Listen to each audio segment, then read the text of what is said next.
ठाकरे गटाचे नेते विनायक राऊत शिवतीर्थावर राज ठाकरे यांच्या भेटीसाठी दाखल झाले। विनायक राऊत हे त्यांच्या मुलाला राज ठाकरे यांच्या भेटीसाठी घेऊन आलेत। वॉर्ड क्रमांक 89 मधून गीतेश राऊत हे लढत आहेत। गीतेश राऊत विनायक राऊत यांचा मुलगा आहे।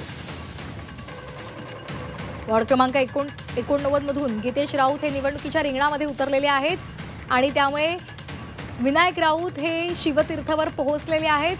शिवसेना उद्धव बाळासाहेब ठाकरे पक्षाचे नेते विनायक राऊत हे आता राज ठाकरेंच्या भेटीसाठी आपल्या मुलासह पोहोचलेले आहेत।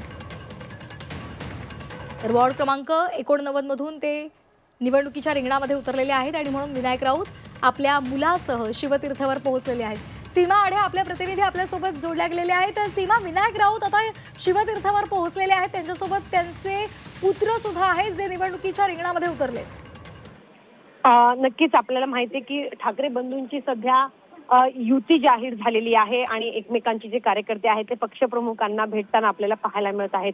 विनायक राऊत जे ठाकरे गटाचे ज्येष्ठ नेते आहेत ते आपल्या मुलासह राज ठाकरे यांच्या भेटीसाठी शिवतीर्थावरती दाखल झालेत। काही वेळापूर्वीच गीतेश राऊत हे वॉर्ड क्रमांक 89 मधून लढत आहेत आणि ते गीतेश राऊत विनायक राऊत हे राज ठाकरे यांच्या भेटीसाठी दाखल झाले। त्यांच्यामध्ये आता चर्चेला सुरुवात झाल्याची देखील माहिती मिळते। कशा प्रकारे निवडणुका लढायच्या आहेत आणि मदत एकमेकांना जी करायची आहे ते पर्सनल लेवलवरती जाऊन वैयक्तिक आता विनायक राऊत हे आपल्या मुलासाठी नेत्यांना भेटताना आपल्याला पाहायला मिळत आहे। आज दिवसभर एकमेकांचे कार्यकर्ते हे पक्षप्रमुखांना भेटणार आहेत। आज दुपारी सेना भवनात देखील मनसेचे जे उमेदवार आहेत ते उमेदवारांना अमित ठाकरे, आदित्य ठाकरे, उद्धव ठाकरे हे मार्गदर्शन करणार आहे। तर आता भेटीगाठीला सुरुवात झालेली आहे।